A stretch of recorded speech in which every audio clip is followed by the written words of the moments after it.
few weeks ago, I wrote a research paper analyzing a certain forum.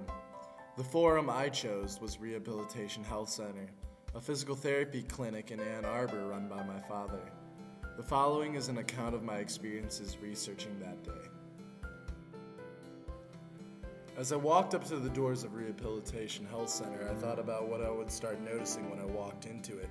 The last time I'd been there, I was much younger and didn't think about what was going on around me. When I opened the door, I took a good look around the office and noticed many of the literary devices that Professor Walls had drilled into my head. After taking a good look around the empty waiting area, I decided to make my way to the reception desk. When I got there, the secretaries greeted me like I was another client, with a polite welcome and a sign-in sheet. When I told them my name, they got excited when they realized who I was. After finally getting away to do research, I sat and noticed how they worked.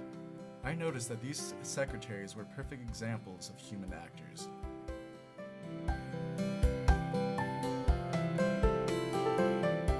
As I sat taking notes, I noticed that people would always come in the door and head straight for the front desk. After they did their paperwork, they would sit down and pick up a magazine. As time went by, I saw more and more people do the same thing until no magazines were left on the table. I looked around trying to figure out why this happened. That's when it finally hit me. It was all due to the arrangement of the room. It was at this point that my father walked into the waiting area. He saw me and gave a wave, but went to talk to his secretaries. While they were talking, I decided to listen in. He was telling the secretaries things that he needed to have them work on, and of course they said they would get right on it. This didn't take long to point out as the literary device of power.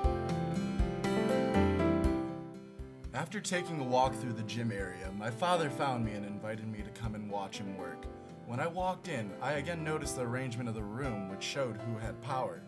My father began by talking to his client and asking him questions. My father kept at this in a very professional manner and never diverged from being polite. Just the way he carried himself when he worked here was completely different to home. That's when I noticed he was putting on a whole new ethos when he was in this forum. When he was done, I left the room and said goodbye to my father. I left happy because I got what I needed. I had noticed a lot of new, interesting things about the clinic that I hadn't noticed before. Now I just had to drive back to East Lansing and write this thing. Who knows what I would get.